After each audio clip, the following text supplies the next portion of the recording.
Hey teachers, did you know that you can record your iPad screen to show live processes straight from your iPad? That's exactly what I'm doing right now.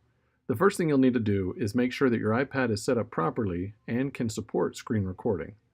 Your iPad needs to be at least updated to iOS 12. That's Apple's most recent mobile operating system.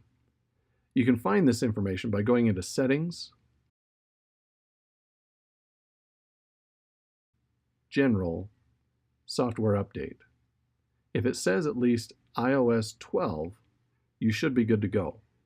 Otherwise, you will need to do an update first. Click on Control Center in the left column, then Customize Controls.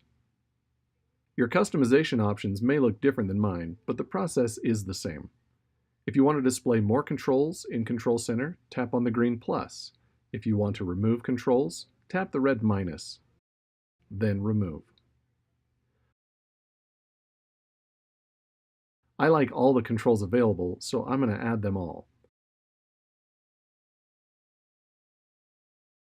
But just make sure you have this screen recording option available on the top list. You can also rearrange the order of these controls by moving these three lines like a handle. That looks good enough. I'm going to press the Home button on my iPad now to take me back to the home screen. Now that we have all the preparations out of the way, we're ready to start this incredibly simple process of starting recording. All you need to do is swipe down from the Wi-Fi and battery information to view your control center. Find the icon for screen recording and press it. After a brief countdown, you'll begin recording everything you see on your iPad screen.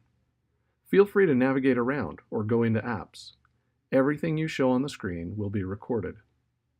To end the recording, access your control center by swiping down from the battery again.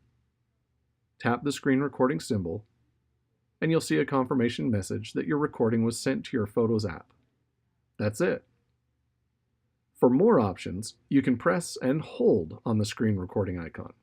If you have other apps that can broadcast, you will have the options to stream to them instead of your camera roll in Photos. But most of the time you're going to want to save to Photos.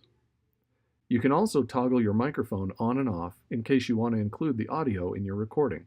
Just make sure that there's not anything blocking the microphone hole or you'll end up with muffled audio. Also, note this warning at the top. If during your recording you receive an email or text message, the notifications that pop up will be recorded also. It may be a good idea to turn off notifications for a short time by going into Settings, Do Not Disturb, and tapping this toggle switch.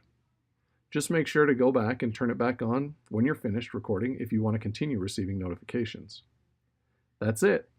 You can record anything you do on your iPad, and then you can share those videos to Google Drive, Classroom. You can create a QR code that links to them, or anywhere else you want. You could even have your students create their own tutorials. Hopefully this information will be useful to many of you, and if you come up with any other ideas on how to use this feature in other unique ways, please get back in touch with me so that we can share it with everyone.